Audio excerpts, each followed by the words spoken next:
8차 시입니다. 8차 시는 치매를 보장하는 장기요양보험의 현실과 치매 보장에 대해서 알아보겠습니다. 장기요양보험은 국가 보장이죠. 그래서 국가 보장의 현실과 조금 부족하니까 우리 치매 보장이 어느 정도 준비되어 있는지 꼭 필요한 이유에 대해서 오늘 알아보도록 하겠습니다.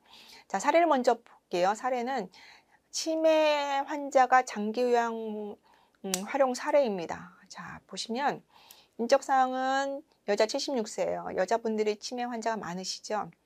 이분들이 진단명이 치매를 받으셨고 장기요양 등급은 3등급을 받으셨어요.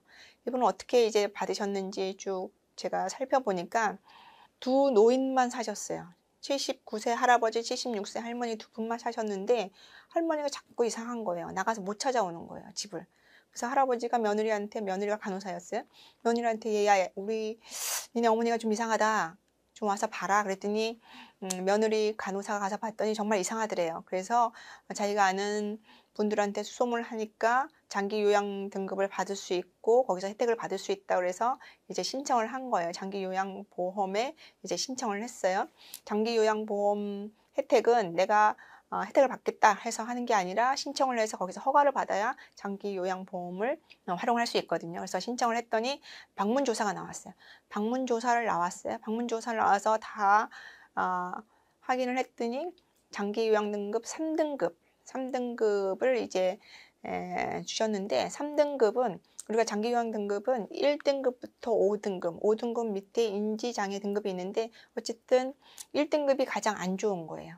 환자 상태가 거의 이제 침대에 누워 계시는 분이거든요. 그래서 등급 숫자가 높아질수록 좀 상태는 좋으신 거예요. 근데 3등급은 한 중간 정도 되는데 3등급은 시설에 입소는 못해요. 그냥 재가급여만 받을 수 있어요. 그러니까 우리가 낮에 그래서 낮에 가셔서 활동하시다가 밤에는 집에 오시는 걸 재가급여라고 하고 또는 요양보호사가 집으로 와서 가정 생활을 도와주시는 그거를 제가 급여라 하는데 이 제가 급여에 해당하는 게 3등급부터예요. 1, 2등급은 시설로 가실 수 있는데 3등급, 4등급, 5등급은 시설로 못 가세요. 제가예요. 그런데 예외적으로 인정을 받아서 시설로 가실 수 있거든요.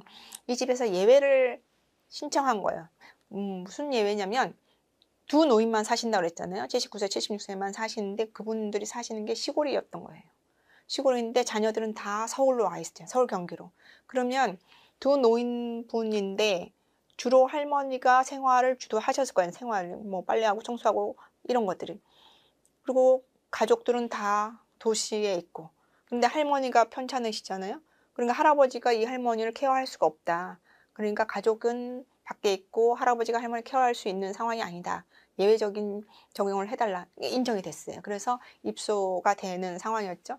입소를 하시려면 좋은 데 보내야 되잖아요. 우리 어르신들 보면 요양원 가는 거 극도로 싫어하시죠. 거기 가면 죽어서 나온다. 막 이러면서.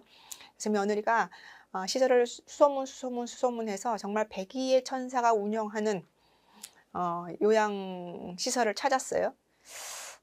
백의의 천사가 아직도 있더라. 그런 얘기를 하더라고요. 그래서 그쪽에 보냈는데 거기는 공동생활 가정이었어요. 그래서 요양원도 두 가지예요. 시설이 있고 공동생활 가정. 공동생활 가정은 9분까지만 모시고 10분 이상이 되면 시설이라고 얘기하는데 그분들은 아주 깨끗하게 잘 관리를 하시는 곳이에요. 들어갈 수 없어요.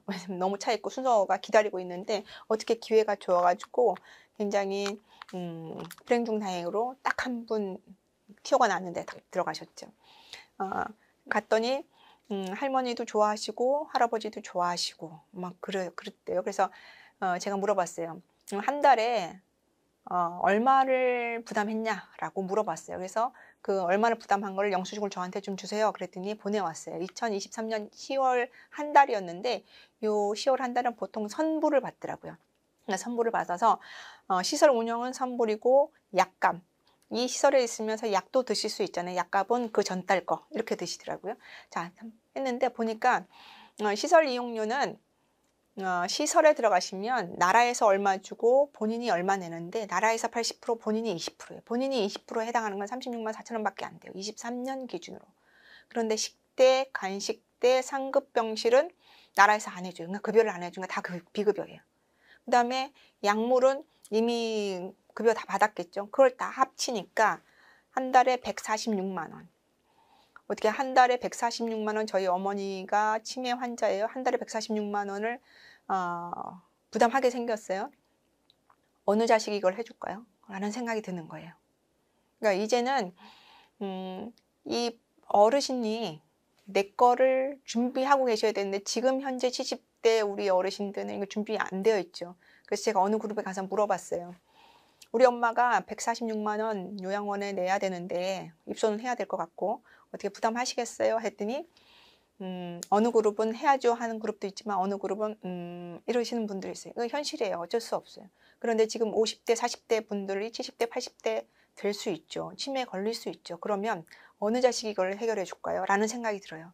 그러니까 이 부분 때문에 이제 민간보험에 또는 우리 공제회에 보장이 건강보장으로 준비하셔야 된다. 굉장히 심각한 문제다라는 생각이 들어요.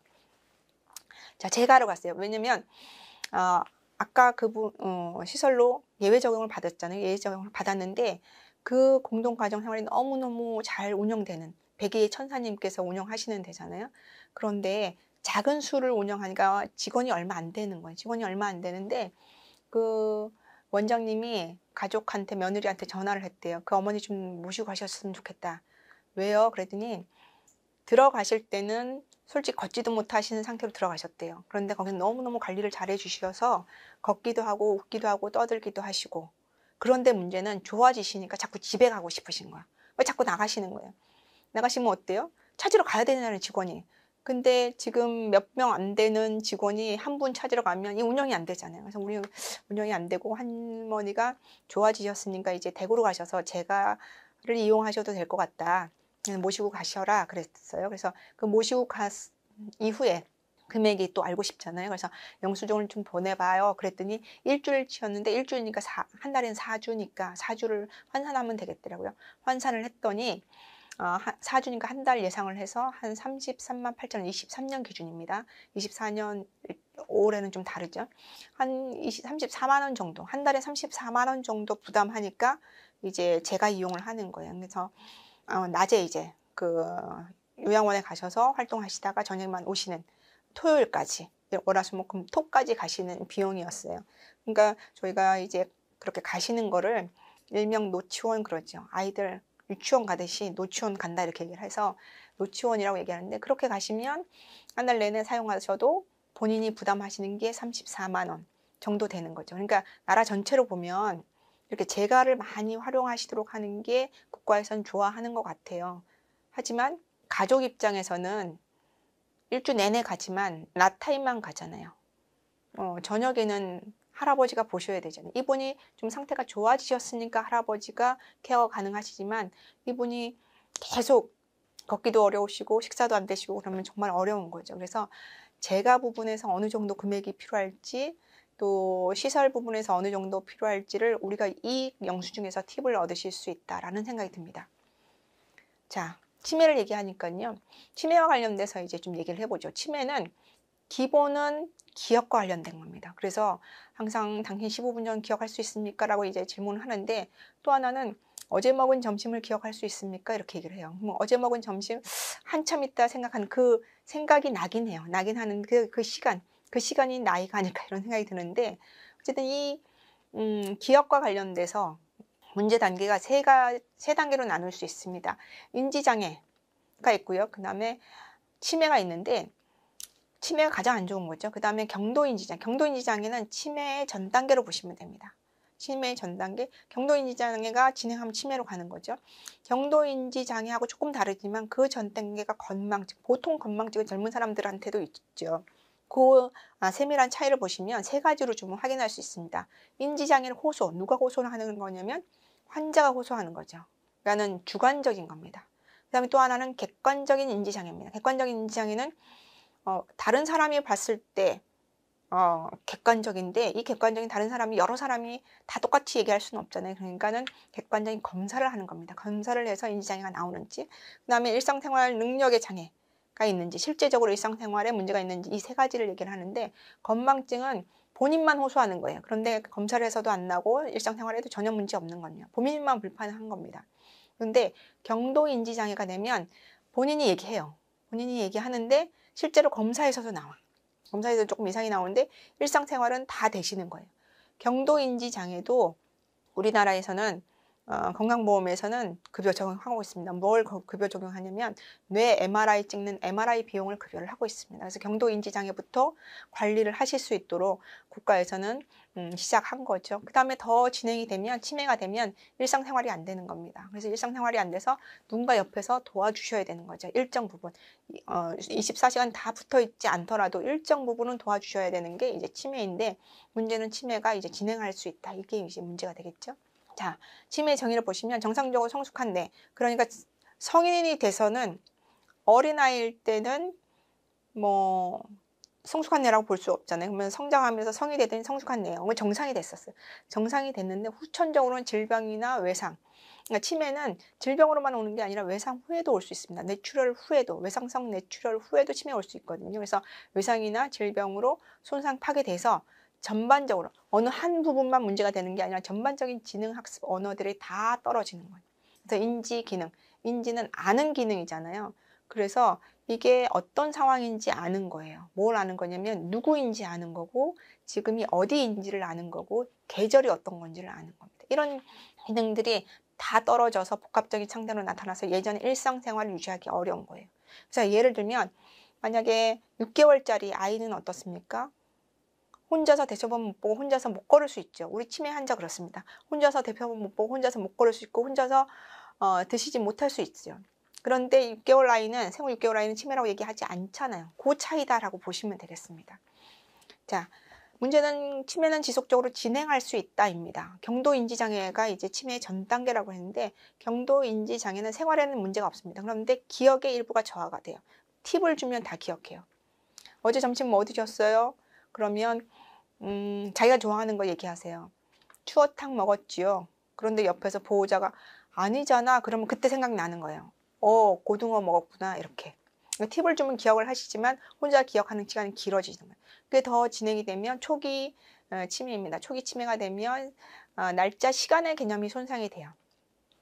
오늘이 언제인지, 추운 날인데 오늘이 가을인지 겨울인지 봄인지 막 이게 헷갈려지는, 낮인지 밤인지 헷갈려지죠. 그래서 이때부터는 못 주무신 분들이 가끔 있으세요. 밤을 낮으로 하시는 거예요. 낮을 밤으로, 이 개념이 헷갈려지시는 거예요. 더 진행이 되잖아요. 그러면 마지막에 나중에는 장소 개념이 헷갈려져요. 장소 개념이 헷갈려지니까 나가셔서 집에 못 들어오시는 거예요. 그래서 나가셔서 집에 못 들어오신다 그러면 적어도 초기는 에서 중기로 막 가고 있다, 이렇게 얘기를 하는 거죠.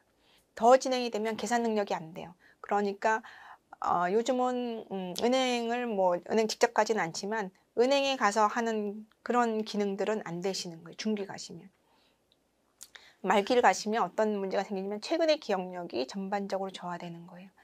초기 치매 기억력은 뭘 잃어버리시냐면 최근 기억을 잃어버리세요. 최근 기억을 잃어버리시고 옛날 기억만 남으시거든요. 옛날 기억 남아서 자기 아들한테 자꾸 자기 남편이라고 그러는 게 아들 얼굴에 남편 얼굴이 있는 거거든요. 그래서 최근 기억을 잃어버리는데, 말기의 최근 기억은 뭐냐면 말기의 최근 기억은 음식을 못 드세요. 그러면 넣어드리잖아요. 입에 넣어드리면 지금 입안에 넣어져 왔다는 걸 까먹으세요. 그래서 씹어야 되는 걸 까먹으세요. 말기가 되면. 그래서 혼자는 전혀 활동을 못하는 게 말기 치매예요. 그래서 말기 치매는 거의 병상에 누워 계시는 상태가 되겠죠. 그래서 굉장히 위험합니다. 굉장히 무섭습니다. 그래서 우리가 조절을 하려면 경도인지장애부터 조절을 해야 되는데, 고혈압, 당뇨는 약이 있습니다. 조절하는 약이 있습니다. 잘 조절하시면 고혈압도 돌아가실 때까지 아무 문제 없이 그대로 가실 수 있는데, 치매는 그거를 중단시키는 약이 아직 없습니다. 그래서 중단시키는 약이 나왔다, 신약이 나왔다 그러면 굉장히 큰 특종이 되는 거죠. 지금 그걸 위해서 의료진들이 또 과학자들이 열심히 연구하고 있지만, 일단은 지금 치매를 완전히 없애는 약은 없고 진행을 막는 약, 그 정도 나와 있다, 이렇게 보시면 됩니다. 자, 치매에도 종류가 있습니다. 치매의 종류는 뇌가 늙어서 오는 퇴행성과 관련된 치매인 알츠하이머병이 있고요. 그 다음에 뇌혈관이 손상 후에 오는 뇌출혈, 뇌경색 후에 오는 치매가 있습니다. 자, 뇌가 늙어서 온 치매인 알츠하이머병에 의한 치매는 76%가, 만약 파킨슨도 여기에 해당합니다. 뇌가 늙어서. 그런데 혈관성 치매는 8.5%밖에 안 되는. 그러니까는 이 뇌가 늙어서와 뇌 혈관 손상에 의한 두 가지를 합치면 85% 정도 되잖아요. 그러니까 나이가 드셔서 오는 거, 뇌혈관이 다치지 않게 잘 관리하시는 것들이 굉장히 중요하다 이렇게 얘기하는 거죠. 자, 나이대를 한번 볼게요. 치매가 언제 이렇게 많이 오냐 이렇게 봤습니다. 치매는 65세가 노인 시작이거든요. 그때 이후에 많이 통계치를 내는데 지금 5, 60대하고 7, 80대를 좀 나눠서 봤어요. 나눠서 봤더니 치매 5, 60대를 봤더니 누가 더 많냐면 누가 더 많습니까? 여자, 남자? 60대 남자가 많네요. 그쵸? 60대 남자. 50대보다 60대가 더 많죠. 근데 여자가 많습니까? 남자가 많습니까? 연도는 크게 중요치 않네요. 다 거의 같은 형태를 보이니까 보시면 남자가 더 많습니다. 보통 치매는 할머니 이렇게 얘기하거든요. 여자가 더 많아서. 치매는 남녀 하면 여자분들이 한 거의 80%, 남자분들은 30% 이렇게 얘기하는데 지금 5, 60대에는 남자가 훨씬 더 많아요. 그게 이상한 거예요. 그러니까 젊어서 치매가 올 수 있죠. 올 수 있는데 그때는 남자가 더 많구나. 남자가 치매의 안전지대는 아니다. 이렇게 생각하는 거죠. 7, 80대로 가겠습니다. 7, 80대로 갔더니 단연코 80대 여자분들이 많습니다. 그러니까 80대는 여자분들의 치매, 지금 좀 젊은 시대는 60대 남자의 치매가 위험합니다. 그래서 치매는 남녀가 다 위험하다. 조금 더 젊은 치매는 남자, 조금 더 나이 드신 분은 여자 이렇게 보는 거죠. 자, 그래서 64세 이제 60대 치매를 얘기했는데 64세 이전 치매를 초록이 치매라고 하는데 64세는 작년입니다. 65세가 되면 노인이 되기 때문에 노인 전에 오는 치매를 우리는 초록이 치매, 젊은 치매 이렇게 얘기를 하거든요. 이 젊은 치매의 발생률이 전체 치매의 한 15% 됩니다. 적지 않죠. 적지 않은데 이게 굉장히 위험합니다. 왜 위험하나 봤더니 치매로 사는 기간이 한 10년 알츠하이머에서 노인성 치매에서. 그런데 초록이 치매는 그거에 반해서 조금 넘는 6년 정도밖에 안 되더라 이렇게 얘기합니다. 그러니까 더 안 좋은, 그러니까는 나이 드셔서 뇌가 늙어서 생길 수 있는 치매는 그럴 수 있는 거라고 취급할 수 있어요. 그래도 안 되긴 하지만 그래도 그럴 수 있는 거. 그런데 젊은 시절에 치매는 그럴 수 없는 거예요. 오면 안 되는. 그런데 왔어요. 그러면 더 안 좋아지는 거죠. 증상도 초록이 치매는 노인성 치매하고 달라요. 뭐가 다르냐면 노인성 치매는 기억부터 없어지거든요. 여기가 어디, 나는 누구, 뭐 이렇게 되는데 초록이 치매는 여기는 어디, 나는 누구는 다 알아요. 근데 뭐가 바뀌냐면 성격이 변화돼요. 성격이 변화되고 업무를 하는 강도가 옛날보다 좀 오래되고 성격이 변화돼서 막 소리 지르고. 그래서 제가 뭐라고 예를 들냐면 우리 부장님, 지금 현재 부장님 자기가 사람을 만드나 대리 시절은 굉장히 사람 좋았는데 부장 되니까 사람이 조금 이상해 라고 하시는 분들 있죠. 제가 가서 좀 검사 좀 받아봐라 이렇게 얘기를 하는데, 이렇게 초록이 치매는 우리가 생각하는 기본적인 상식적인 치매하고 다르기 때문에 놓칠 가능성이 있고, 놓쳤기 때문에 더 진행돼서 발견될 가능성이 있고, 그러면 더 위험해지는 그런 상황입니다. 그래서 남자분들 50대, 60대 놓치지 말고 치매 건강 검진을 하시기를 추천드리죠. 자, 치매와 관련돼서 보장을 준비하셨나요를 한번 말씀을 나누어 보죠. 고령사회에서, 지금 우리나라 고령사회에서는 가장 무서운 질병이 치매입니다. 고혈압 진단받을, 검사받으러 가는 거 그렇게 두려워하지 않습니다. 뇌경색 진단받으러 가는 거 그렇게 두려워하지 않습니다. 뇌출혈은 응급 상황이니까 우리가 예방 목적으로 가진 않지만요. 그런데 치매가 예상돼서 진단받으러, 검사받으러 가자면 굉장히 기분 나빠합니다. 그런데 이제 좀 받아들이셔야 된다라고 저는 얘기를 해요. 너무 오래 사시니까 치매에 걸릴 수밖에 없는 상황이 됐기 때문에 치매를 얘기하는 게 좀 기분 나빠하실 수는 있지만 현실을 받아들이셔서 치매와 관련돼서 우리가 계속 얘기하고 보장이 어느 정도 준비되어 있는지 준비를 우리 회원들에게 시켜야 되는 게 우리의 또 미션이 아닌가 이런 생각이 드는 거죠. 반드시 있어야 됩니다. 근데 치매는 누군가의 도움을 받아야 되는데 지금 현재 우리나라 누군가의 도움을 받을 수 없는 시대가 됐죠. 예전에는 자녀가 많았어요. 그 중에 하나 효자, 효녀가 나와요. 그렇죠? 근데 지금 한두 명 났는데 전혀 효자, 효녀 기대도 안 하잖아요. 그러니까 본인이, 개인이 자기가 늙어서 치매 상황이 됐을 때를 대비하셔야 되거든요. 그러려니 내가 쌓아둔 돈으로는 어렵다는 거죠. 그래서 건강보장이 정말 치매에서는 꼭 필요하겠다라는 생각이 듭니다. 자, 보장을 볼게요. 보장은 우리 MG에서는 가족돌봄 공제라는 거 있습니다. 돌봄 공제에서는 이 치매 관련돼서 두 가지 정도로 이제 크게 카테고리를 볼 수 있는데요. 진단 보장은 치매 특약에서 경도부터 중중도, 중증 이상 요 단계별로 보장을 받으실 수 있도록 하고 있습니다. 왜냐하면 치매는 진행하기 때문이죠. 자, 이 진단 보장은 치매만이잖아요. 그런데 치매가 아닌 경우도 굉장히 치매만큼 위험한 게 있어요. 그게 뭐냐면 파킨슨 병입니다. 이 파킨슨 병은 치매가 아니기 때문에 보장을 못 받잖아요. 그러니까 우리가 가족돌봄 공제에서 실버 보장으로 별도로 보장을 하고 있죠. 굉장히 잘하고 있는 보장인 것 같습니다. 파킨슨입니다. 파킨슨 보장은 뇌가 퇴행성 변화를 일으키면서 오는 병 중에 하나가 파킨슨 병입니다. 그 다음에 알츠하이머 병 진단급입니다. 알츠하이머 이꼬르 치매라고 우리가 다 알고 계신다. 그렇지 않습니다. 알츠하이머 병이 치매로 진행할 수 있지만 치매가 아니고도 알츠하이머 병일 수 있어요. 저도 알츠하이머 이꼬르 치매라고 알고 있었거든요. 그런데 얼마 전에 저희 엄마가 치매 의심을 좀 보였어요. 그랬더니 각 시군구청에서 치매 안심센터라는 데가 있죠. 치매 안심센터에 가서 검사를 받았어요. 나이가 드셔서 받았더니 이상이 있었나 봐요. 그래서 의사가 들어오라고 해서 보호자까지 들어오라고 해서 제가 들어갔죠. 그랬더니 알츠하이머에 의한 치매인 것 같습니다. 그러시면서 하는 말이 알츠하이머라고 해서 전부 다 치매는 아닙니다. 이렇게 얘기하더라고요. 알츠하이머가 더 진행이 되면 치매가 갈 수 있는 거지만 그 전에도 알츠하이머 병으로 진단받을 수 있는 거죠. 자, 그 다음에 루게릭 병입니다. 루게릭 병은 조금 다른 얘기긴 하지만 혼자 생활할 수 없는 거잖아요. 그래서 가족 돌봄에서 이렇게 탑재한 것 같습니다. 특약으로 준비되어 있는 치매 관련 특약을 약관으로 한번 볼게요. 중증 치매 특약입니다. 중증 치매 특약은 중증 상태로 최종 확정되었을 때 최초 1회 한으로 드리는데 아래 보면 진단일로 90일 경과한 이후 최종 진단이 확정되지 않은 경우는 진단급여를 지급하지 않습니다. 이렇게 얘기를 하고 있거든요. 이건 뭐냐면 치매 진단 받았어요. 치매로 90일은 치료를 받으셔야 되는 거예요. 가끔 이런 경우 있더라고요. 치매를 진단 받으셨어요. 그런데 다른 게 더 많으셨던 거예요. 이분은.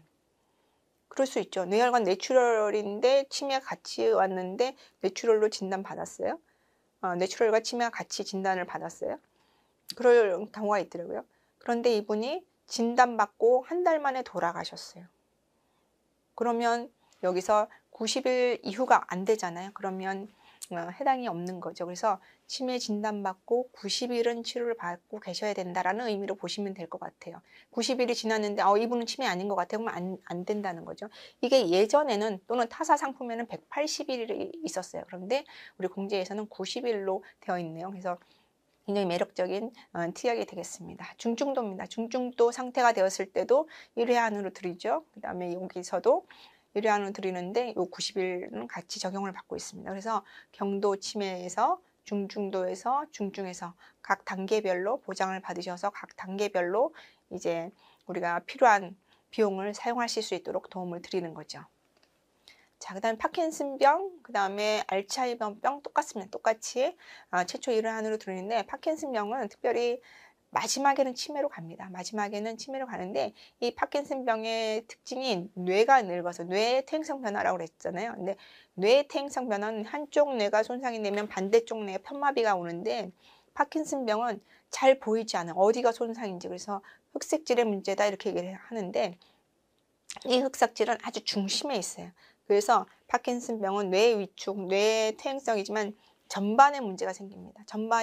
뇌 전반이 그 중심을 잘 못 잡으세요. 잘 못 잡으셔서 앞으로 이렇게 수그리죠.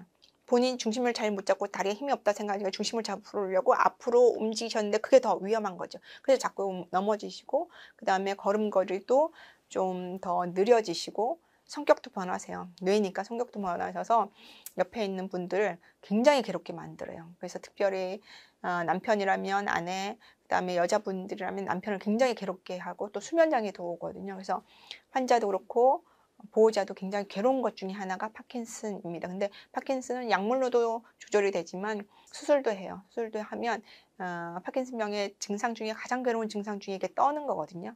가만히 있으면 떨어요.